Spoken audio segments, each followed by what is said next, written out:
Hi guys, welcome to part 2 of the fish carving experiment. We got cut off earlier on for some reason, but I was just saying how making art and looking at beauty can really cheer us up.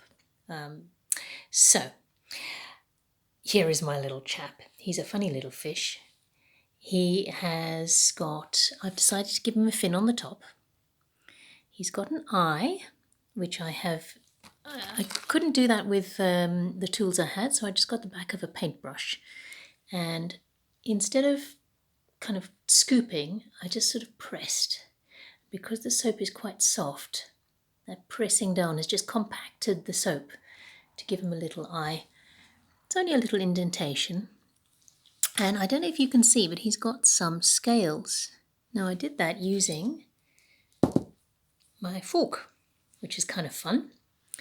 So all I did was, in fact I did it on the table. Let me just adjust the camera a bit there.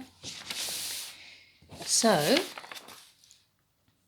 I'll do it on his other side.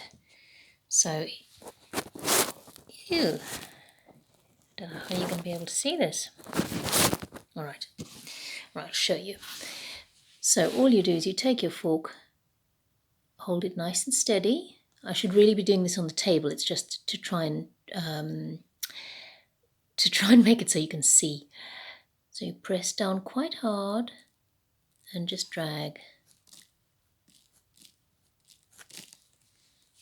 And there I've got a row of scratches.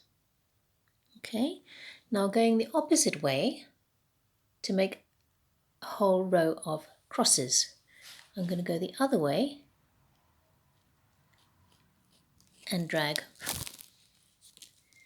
And there I've got some rather squiffy crisscrosses. But you see they don't go to the edge, so I'm going to do some extra ones. Trying to keep same distance from the old ones. Am I making any sense at all? I think not. Okay. There we are. So that's kind of messy, but it's quite effective and quite fun to do. Now he's got scales all over him. Now what he doesn't have is those lovely markings on his tail. So, like I did here, I'm just going to take this fork again and give him little lines going from out towards the end of his tail.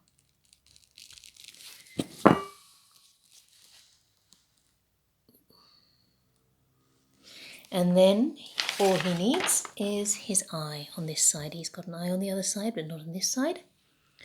Just positioning it where it looks right. It doesn't really matter. This is not a very realistic fish. And just pressing down. I'm actually sort of just rolling the paintbrush in my fingers to press it down and to get that indentation rather than trying to dig it out, because it would get messy. It wouldn't be round then. You can blow on it to get rid of the dust, and there you are, you've got a little fish. And if they sit in the little soap dish, they look kind of fun, and it makes it quite fun to wash your hands. And of course we're all about washing our hands at the moment, aren't we?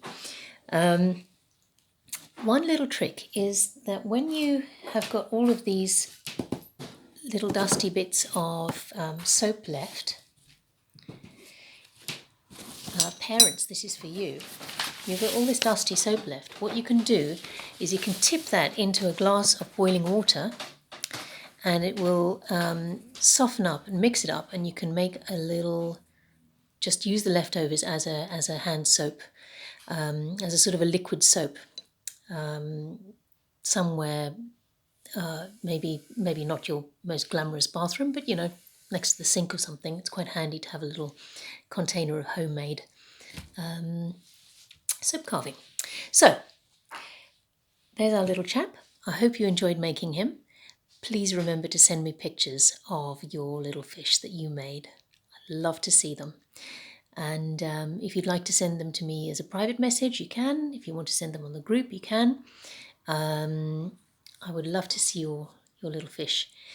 And maybe we can share them around the group and show everyone. All right. Bye bye. See you next week.